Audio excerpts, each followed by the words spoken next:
All right, let's get. Good morning, everybody. It is Tuesday, the 27th day of January, 2026. You're listening to Global Affairs Unfiltered with me, Jack Stockwell. Trying to pick up from where we left off yesterday to some degree as far as what is going on around this planet. And what you might look for the rest of this week as far as global affairs are concerned. With everything that's just up in the air and everything just being tossed around like crazy in the sense of trying to make sense.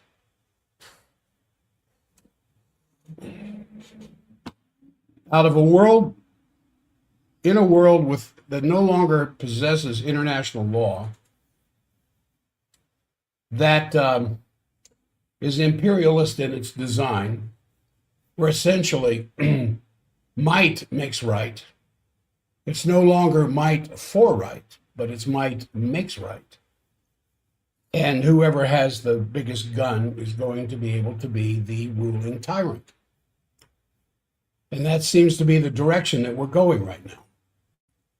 And I see it everywhere. And when I heard Kash Patel, and I'll get to this later in the program, come out and say that Alex Pretty had no right to be carrying a weapon prior to his murder there on the streets of Minneapolis.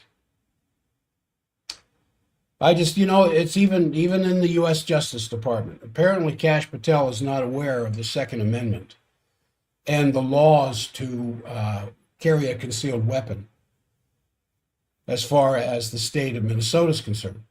And there have been plenty of pundits and news people and evening news people on various channels saying that Pretty asked for what happened to him because he was carrying a weapon.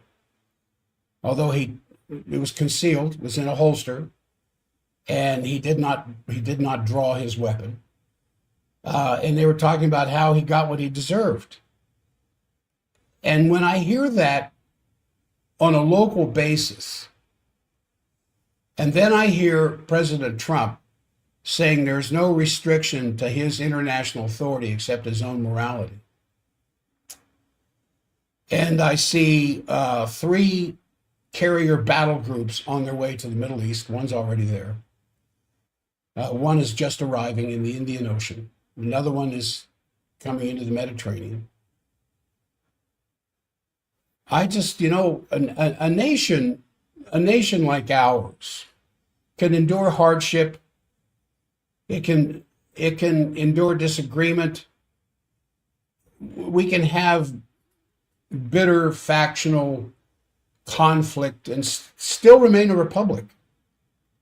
But what it can't survive is the steady replacement of codified law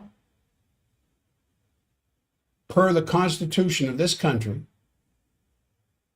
its replacement with raw force, until authority doesn't mean anything more than whichever armed agency arrives first.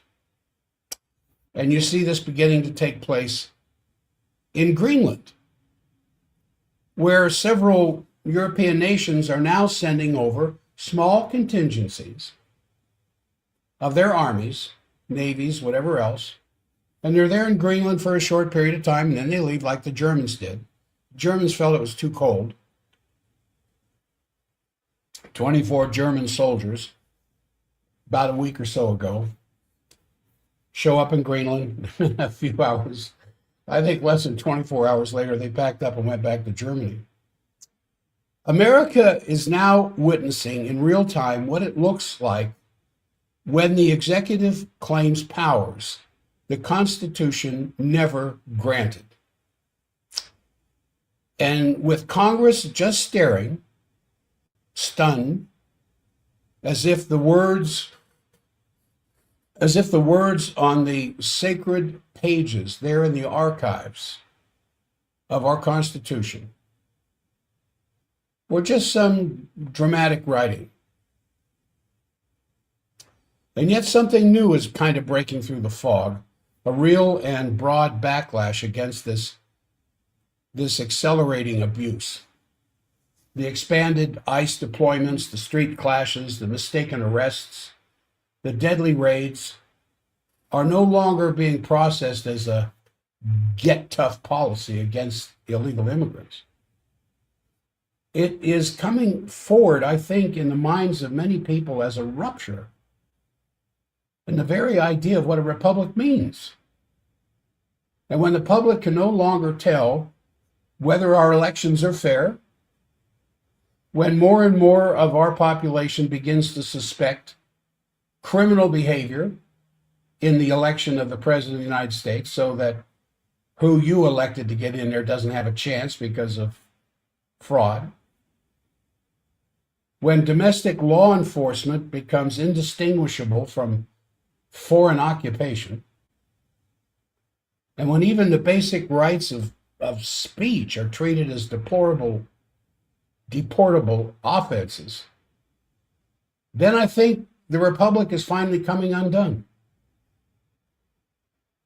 And I think this is the deeper danger that's hiding behind the headlines this morning, not only the shock of Minneapolis, nor the unsealed records of students now, where Rubio was targeting them for their protected speech because they had something positive to say about Palestine, or the ongoing threats against Canada's sovereignty, or the propaganda drumbeat for war with Iran. But the emergence of this thing I said at the beginning, this single unifying principle against all of those abuses, that might makes right. Now, abroad, it looks like seizure and intimidation. But here, it's a creeping constitutional vacuum filled by federal power grabs. And why aren't the Democrats doing anything? They don't need to. The Republicans are skewering themselves. Unless something turns around, and I don't think it's going to be enough where the president takes all this money he has made from tariffs and pays off the American public just prior to the midterm elections. I think it's going to take more than that, because there is a limit to a tyrant's power. Not because the tyrants restrain themselves, but because reality and the mindset of those who are under growing tyranny eventually refuse to cooperate. You know, from the time of the American Revolution through the War of 1812 and the Civil War, the tyrant was the British Empire, which ruled through military might, through financial domination, through manipulation, through invasion, assassination, everything else that it could do. And the question before us now, entering the 250th anniversary of the founding of this great nation, is whether we will merely just condemn the swamp and spit at it and stomp our feet, you know, kind of endlessly describing what the mud of the swamp is made of and the anatomy of the parasites who live in that swamp, or grasp the rope that's being thrown to us. A new paradigm worthy of the Republic's promise, grounded not just in simple libertarian protest, but in the best of intellectual tradition that shaped this country. And that the purpose of government, as we read in the preamble is the advancement of the general welfare and the creative powers of the human mind as it seeks for happiness.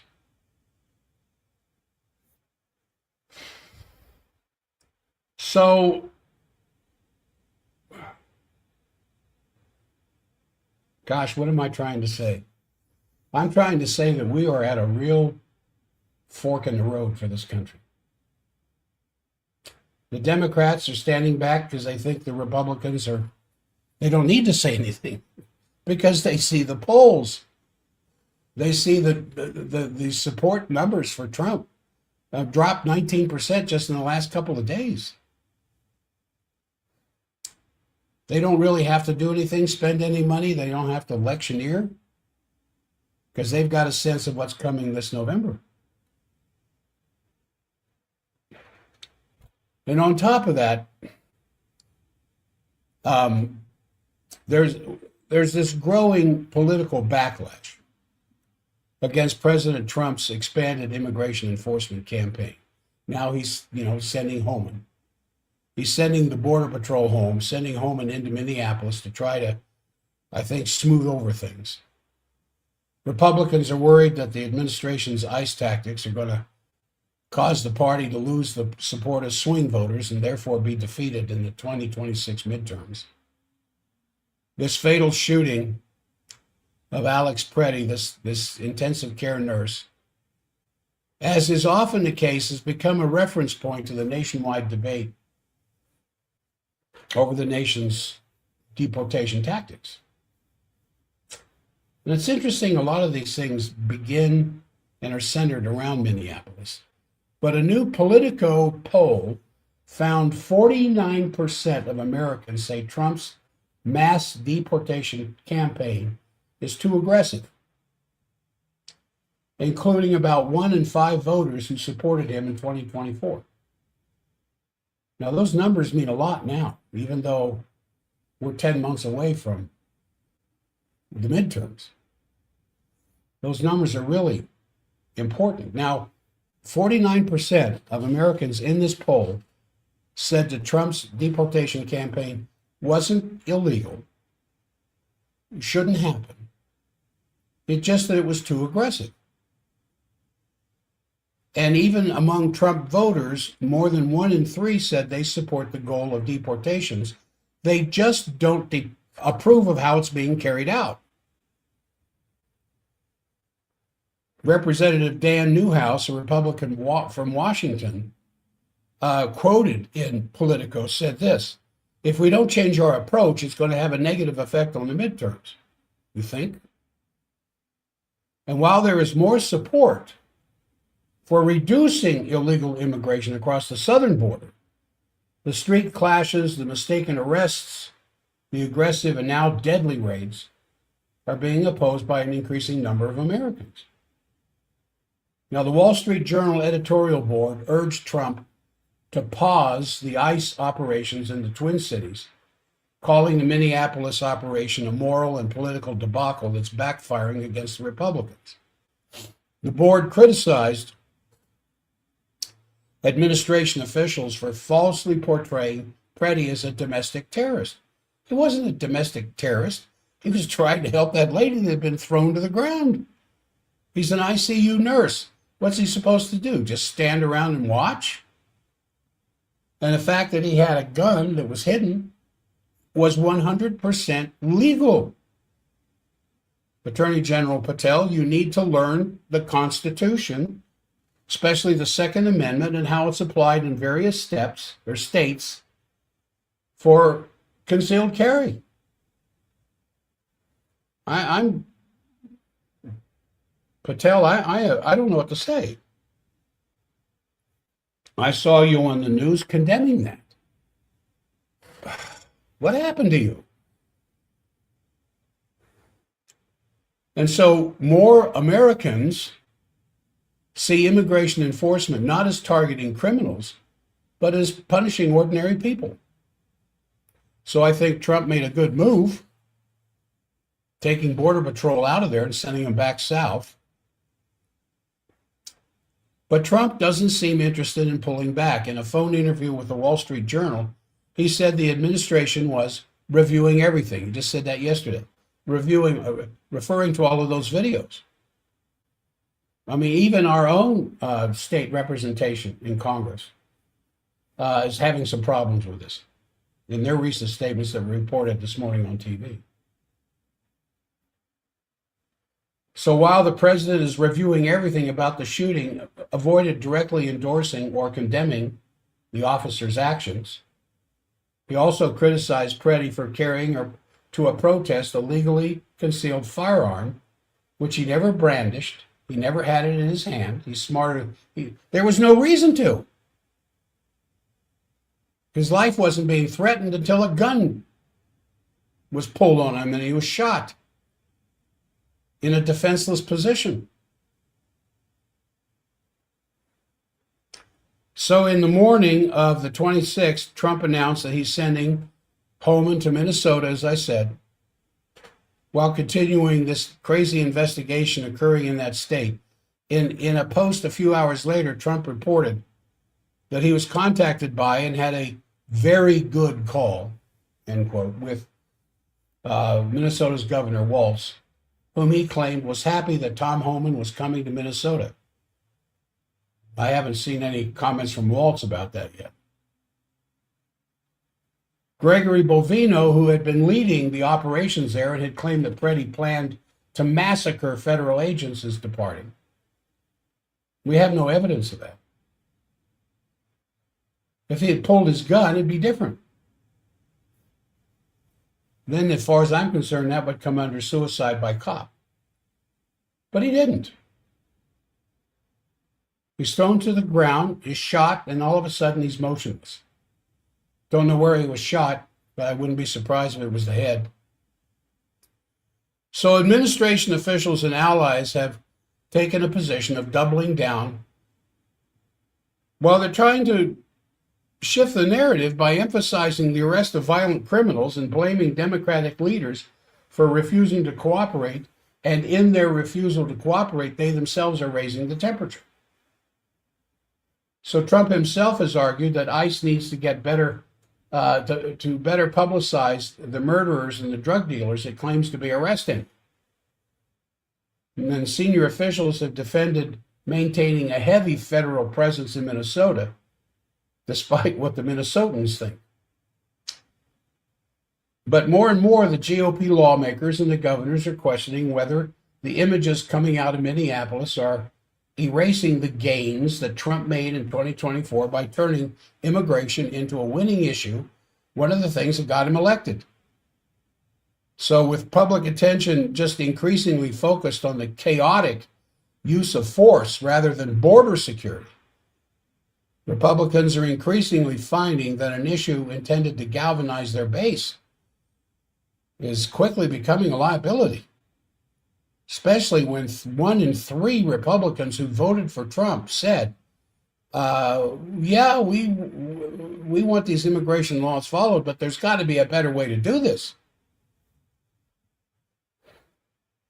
And if that wasn't bad enough, U.S. Secretary of State Rubio personally approved the deportation of 5 international student activists last year after receiving some internal memos describing their participation in a pro-Palestinian protest and their writings about the war in Gaza, according to federal documents that were unsealed January 22nd, then reported by the New York Times. Now, do you follow that? 5 international student activists employing First Amendment rights of free speech, protesting the genocide of Palestinian innocents in Gaza, were deported because they opened their mouth and criticized the government's policies. Remember that the First Amendment wasn't created so you can gather with friends on the street corner and pray. The First Amendment was created so you can, short of inciting riot, say whatever you want to say. And the government cannot get in the way of that. your right to free speech, the right to assemble.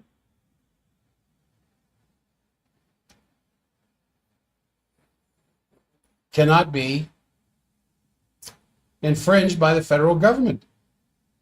And here people have to be careful of what they say now. So the records include Department of Homeland Security dossiers recommending the removal of 5 students. Mahmoud Khalil,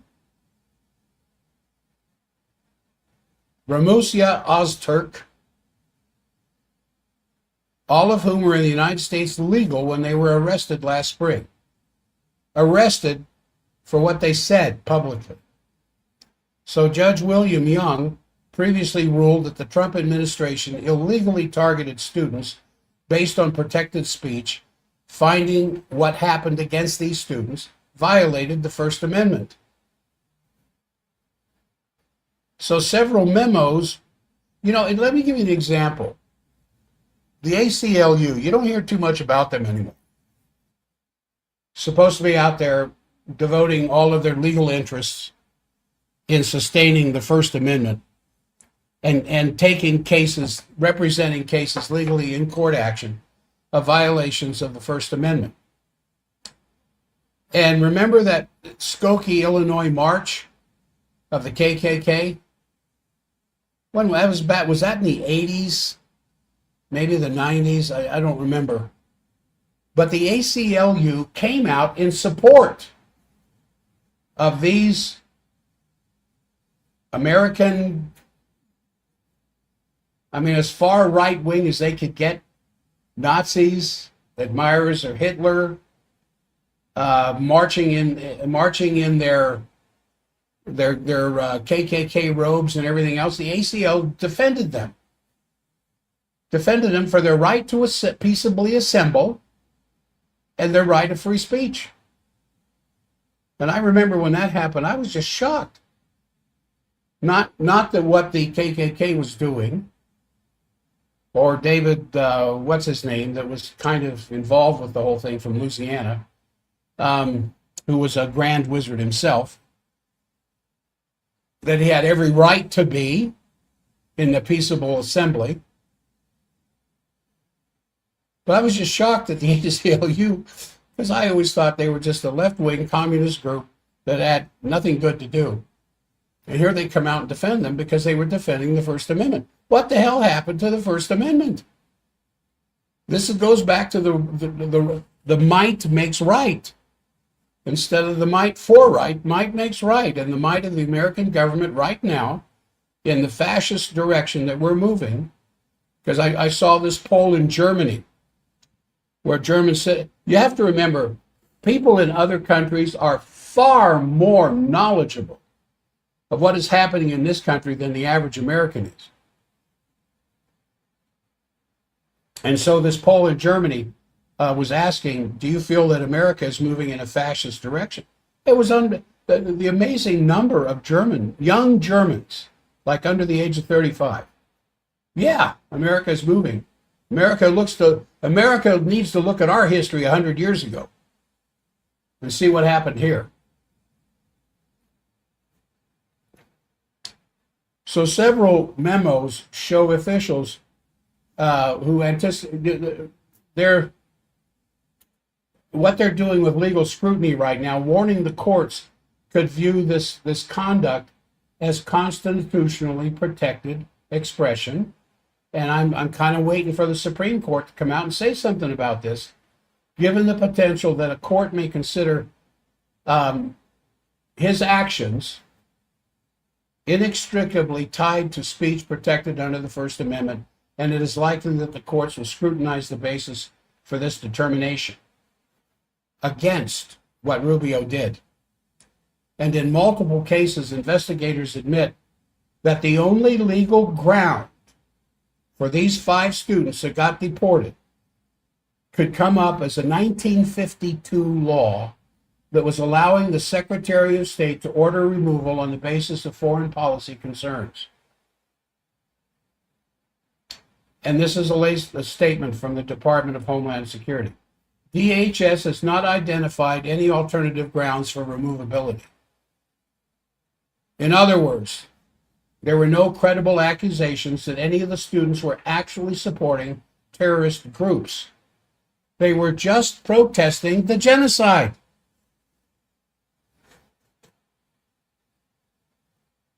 So these unsealed documents that came out here just the other day show that the investigators relied heavily on open source reporting and protest-related material,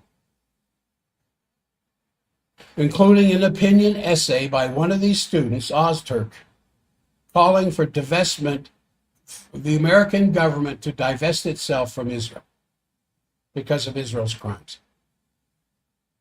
Now, whether you believe that's a good policy for Americans to follow or not, he has every right to say that.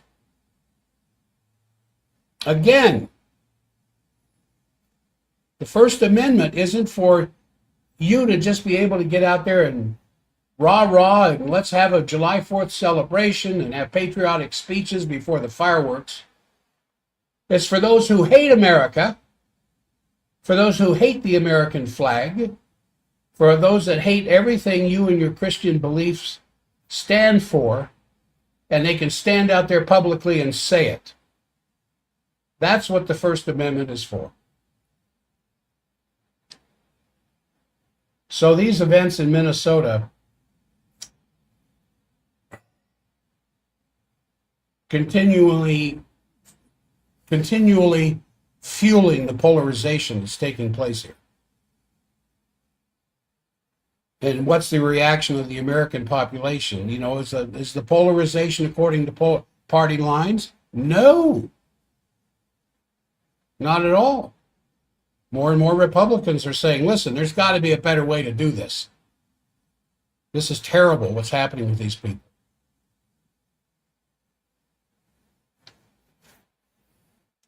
There was this remark by Ramsey Clark, an attorney general, was it under Nixon, Ramsey Clark, that the increase of violence inside the United States find its corresponding side in the violence internationally.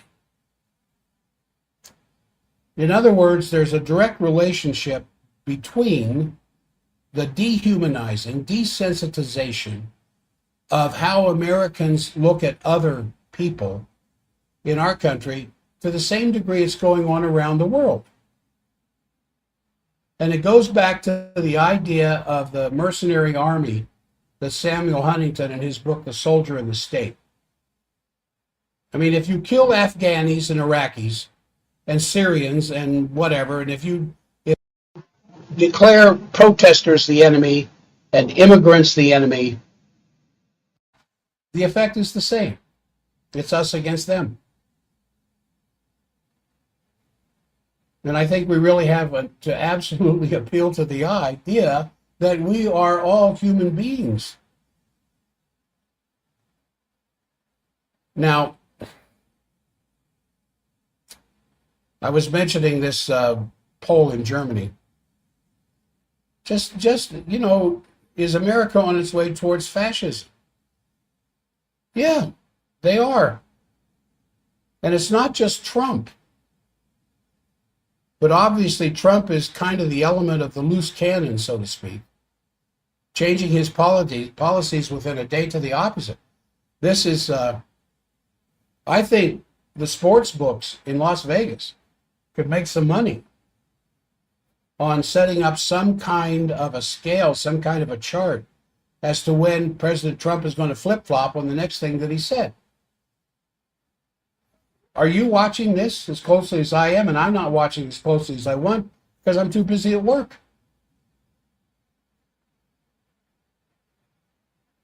But behind that, clearly there's this apparatus which is moving relentlessly towards a policy of global domination in the present form as fast and as far as possible. And what speaks for that are these new U.S. military doctrines. Have you heard them? Have you read them? They're available. There's this new national defense strategy, which appeared right after the new national security strategy. And I was quoting from the national security strategy yesterday. And in that new strategy, there's this fight against China that's having a central place in the U.S. new national defense strategy.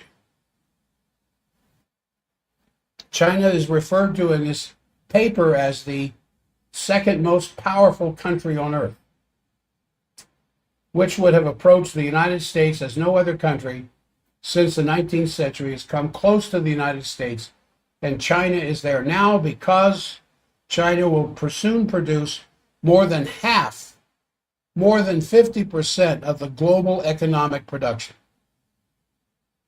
And in the Indo-Pacific, there is the threat that China could block the access of America to this economic center of the world.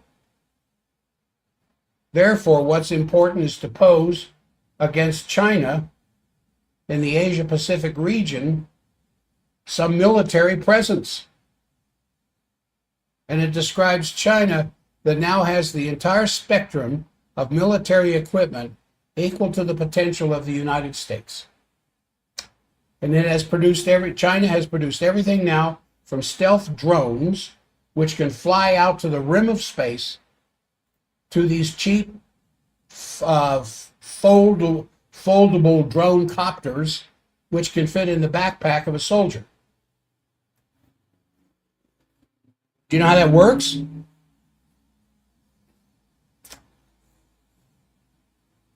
You know, when you've got a front line and the soldiers used to be close enough along the front line to use their rifles and their scopes to shoot at one another.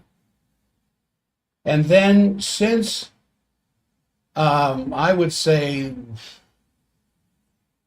the inclusion of drones in our warfare capabilities, that front line face-to-face is getting further and further apart in the sense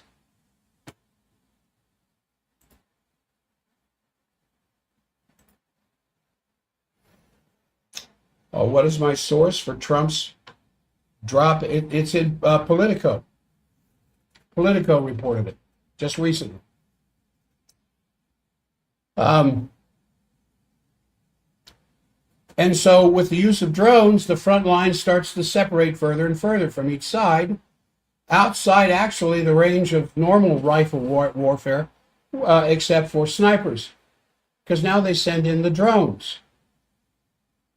And the drones find the enemy carrying an explosive device, and the drones will dog them until they get them every bit as much as tenaciously as a mosquito up at Mirror Lake will come after you.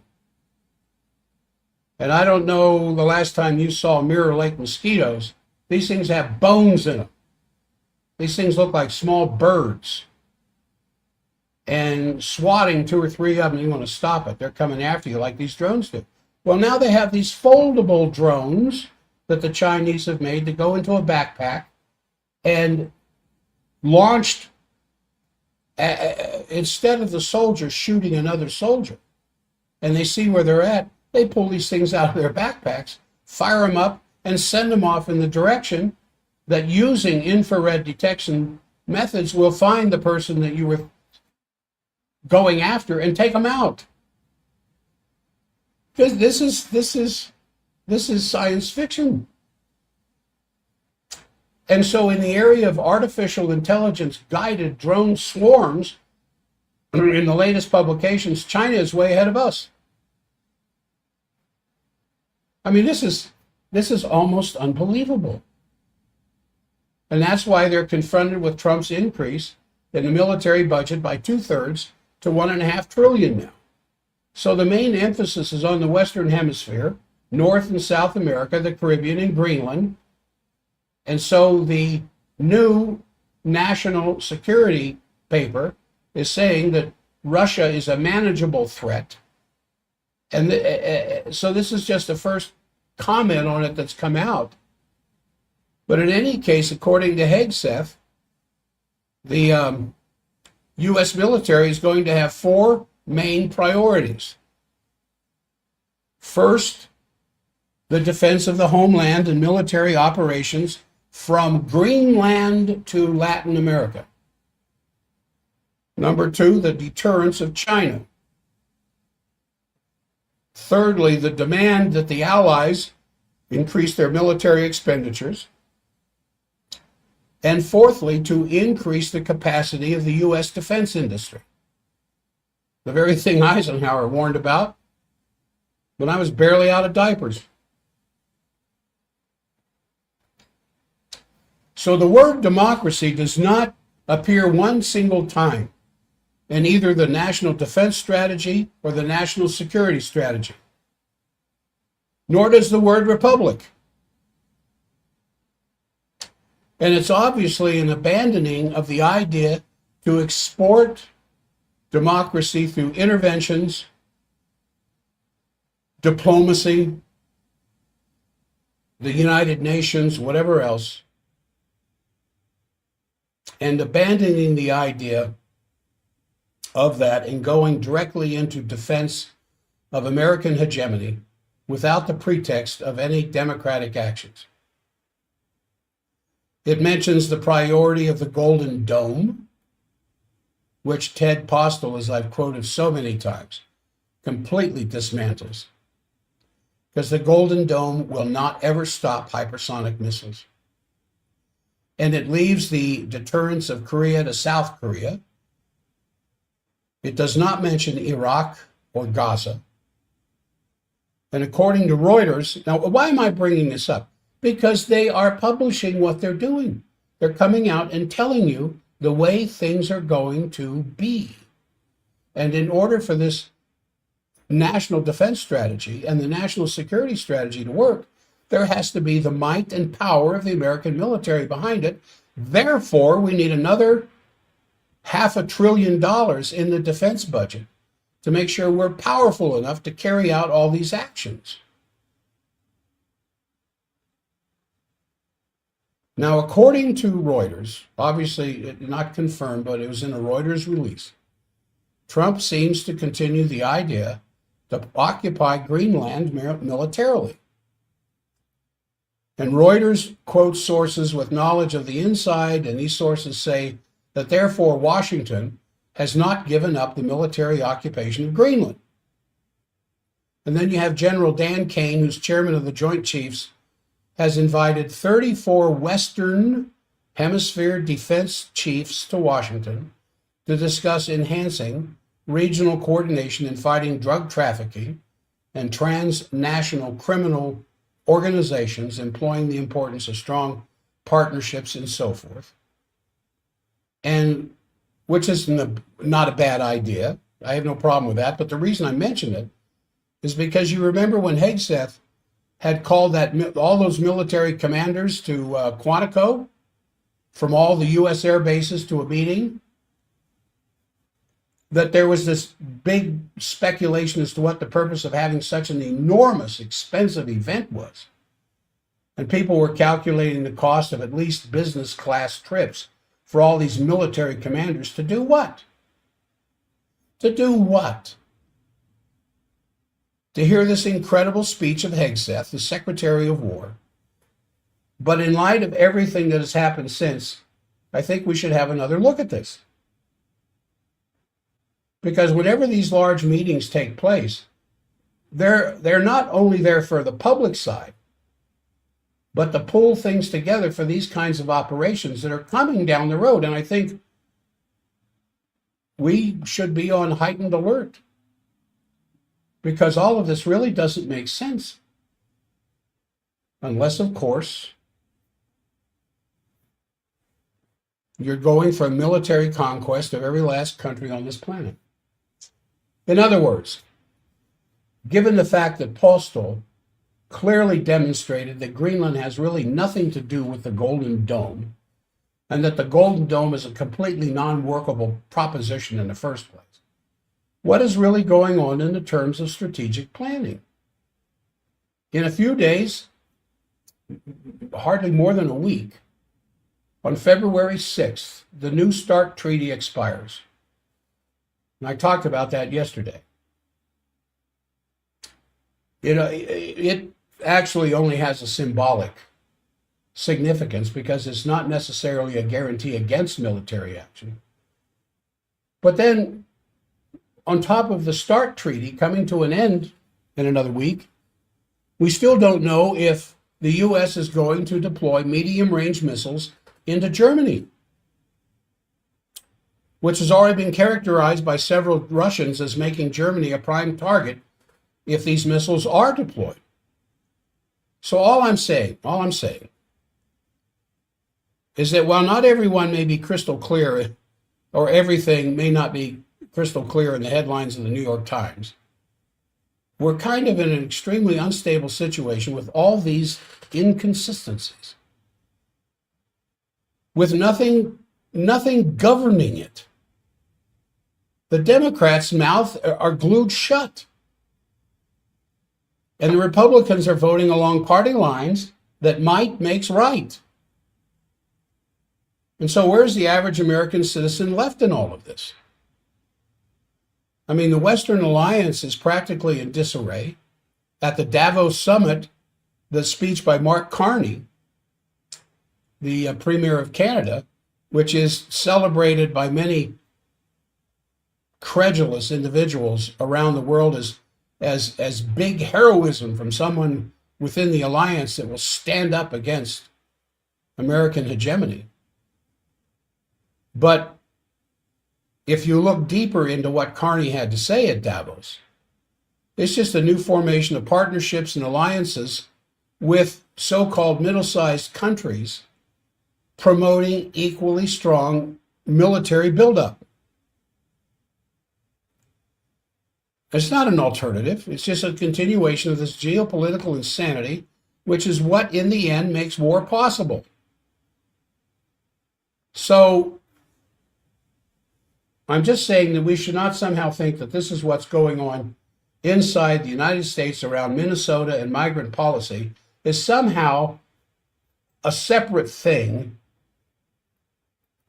from the international strategic dangers. They're hand in hand.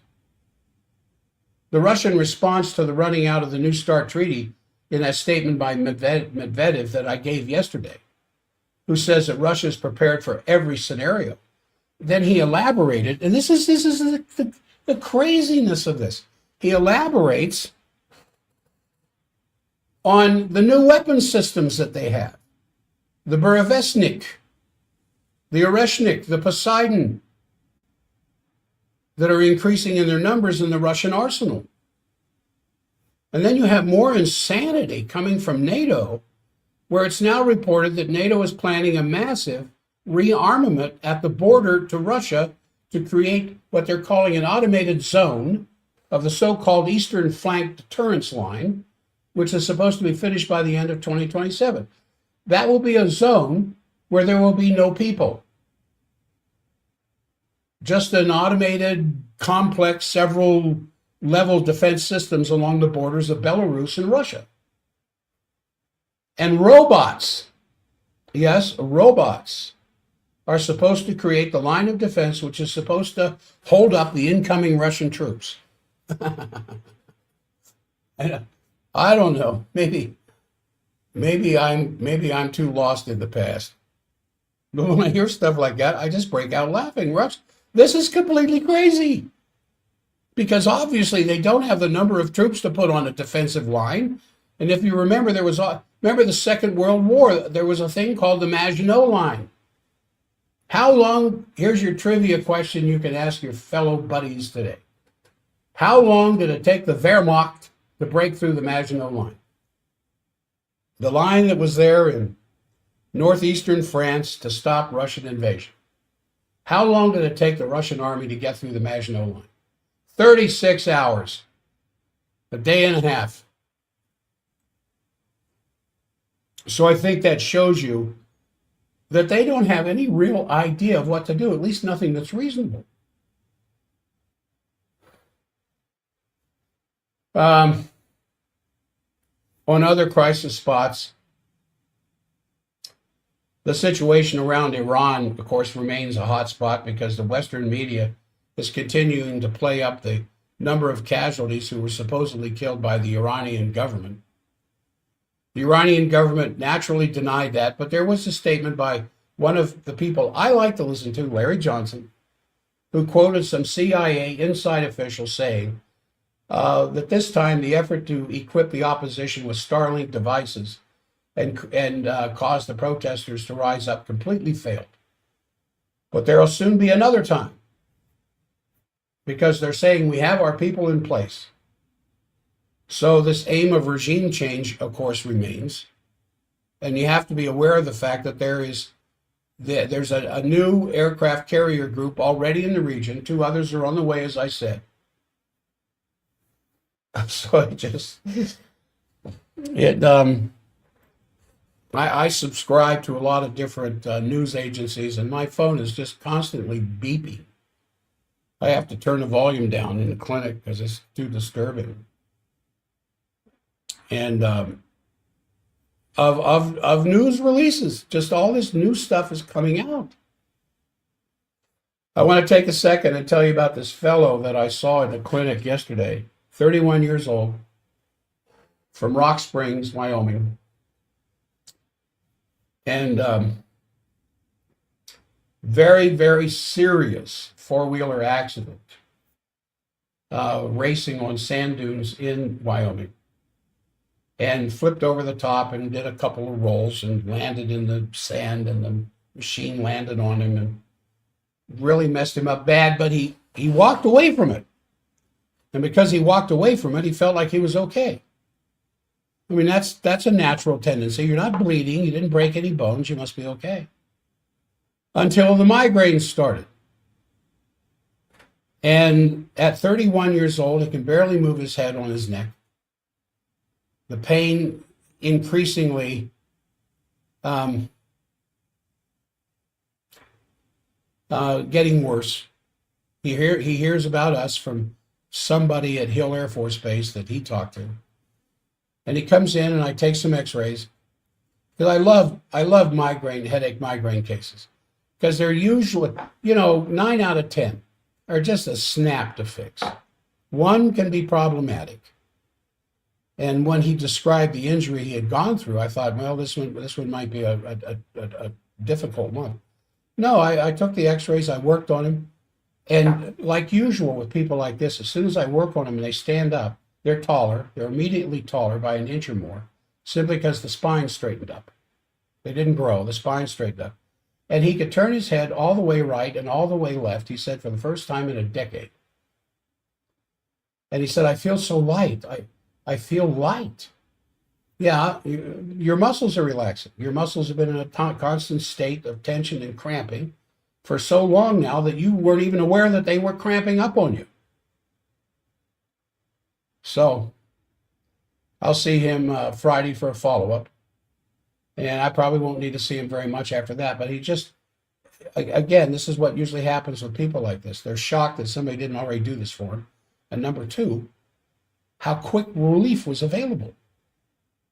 And his misalignment amounted to less than 1.5 degrees of misalignment between the center of the skull and the neck itself.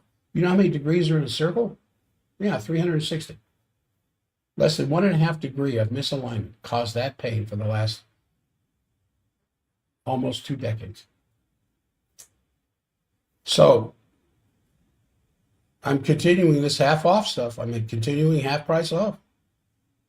And as I said yesterday, what is surprising to me is a number of people who've been suffering for years. And they've heard about us, what we do there, and they've heard about the approach to the spine that's rather different because nobody does exactly what I do. And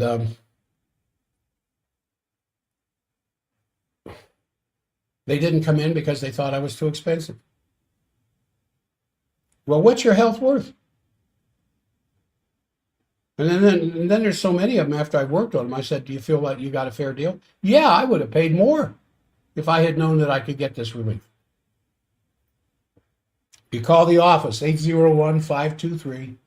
801-523-1890, and for a consultation. You'll be scheduled for me to take care of you after the consultation. But if you don't want me to take care of you, no charge. We'll shake hands and we'll still be friends. All right, we've got a few minutes left here. This situation in the Ukraine.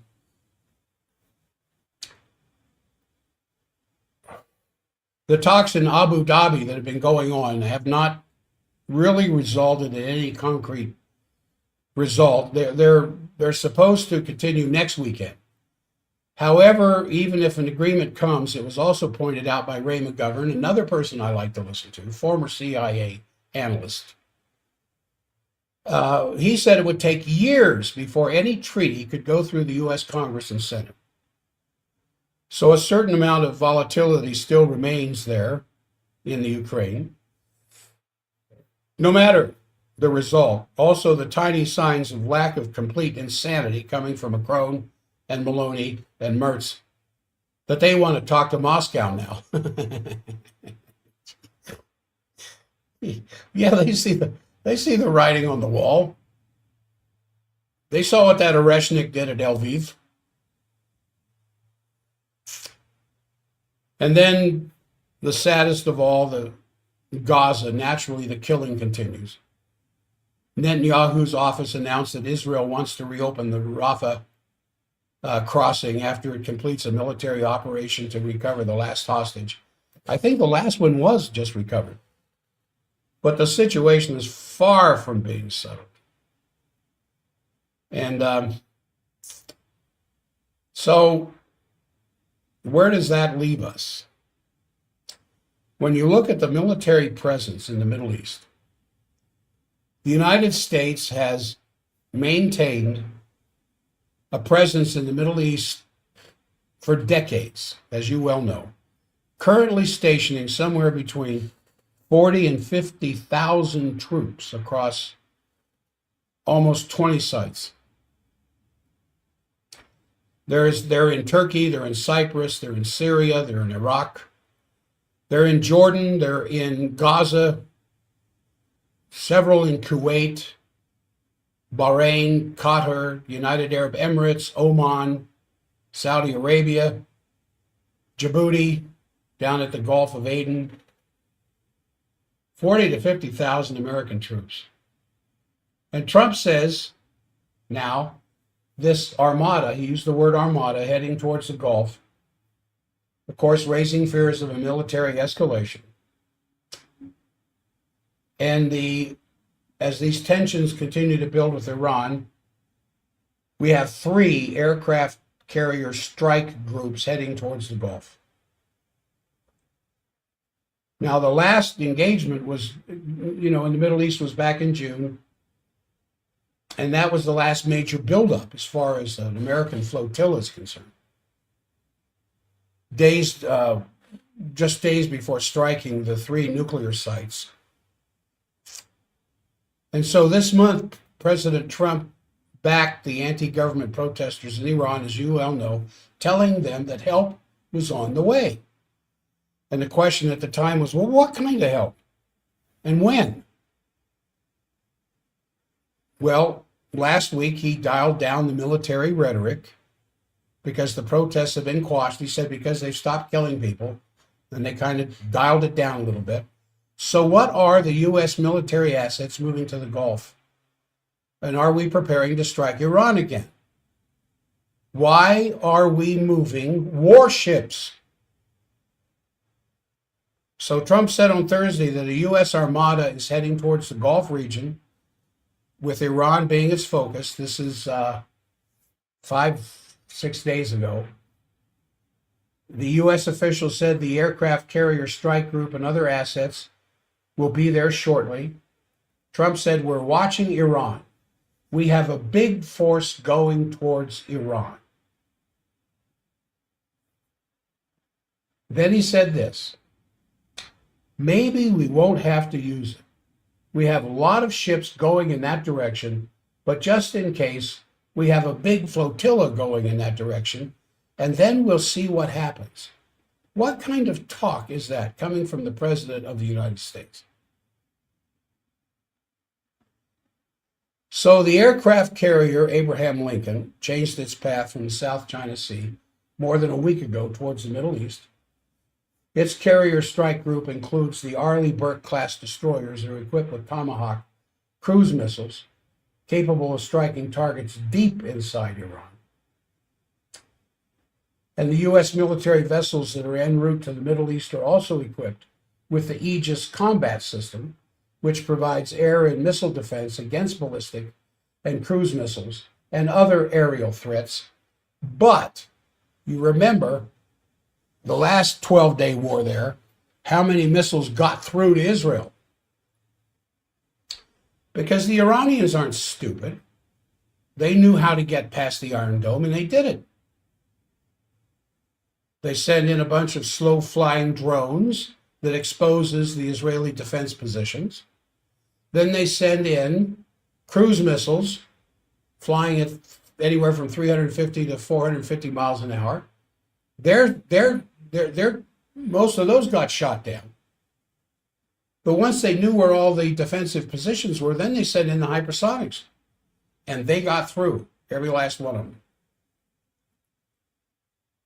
Now, when asked on last Thursday if he wanted the Iranian Supreme Leader Khomeini to step down, Trump said, I don't want to get into that. But they know what we want. And there's a lot of killing. Then he also reiterated the claims that his threats to use force stopped authorities in Iran from executing more than 800 people who had taken part in the protest, a claim, of course, denied by Iranian officials. So this unnamed U.S. official told the Reuters news agency that additional air defense systems were being considered for the Middle East, which could be critical to guard against an Iranian strike on U.S. bases in the region. And what the Iranian military has already said, we know where those bases are. And we have thousands of missiles. And the next time we have to defend ourselves, the missiles aren't just going to be fired at Israel. So the Iranian state media said 3,117 people, including 2,427 civilians and members of the security forces, were killed in that uprising. The U.S. has operated military bases in the Middle East for decades. And as I said, anywhere from 40 to 50,000 soldiers. According to the Council on Foreign Relations, the U.S. operates a broad network of military sites, both permanent and temporary, at least 19 locations that I mentioned earlier. Of these, 8 are permanent bases: Bahrain, Egypt, Iraq, Jordan, Kuwait, Qatar, Saudi Arabia, and the United Arab Emirates. The first deployment of soldiers in the Middle East was in July of 1958, when the combat troops were sent to Beirut. And at its height, almost 15,000 Marines and Army soldiers were in Lebanon.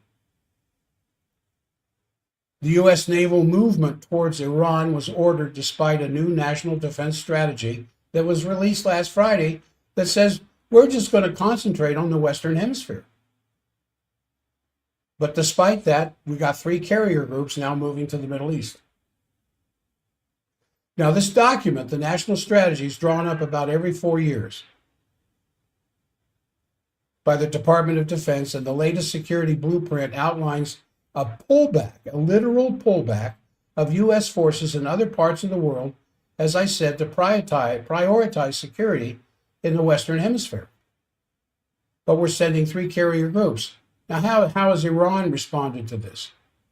Well, Ali Abdullah al-Abadi, who heads the coordination between Iran's army and its Islamic Revolutionary Guard, warned last Thursday any military strike on Iran would turn all U.S. bases in the region into legitimate targets.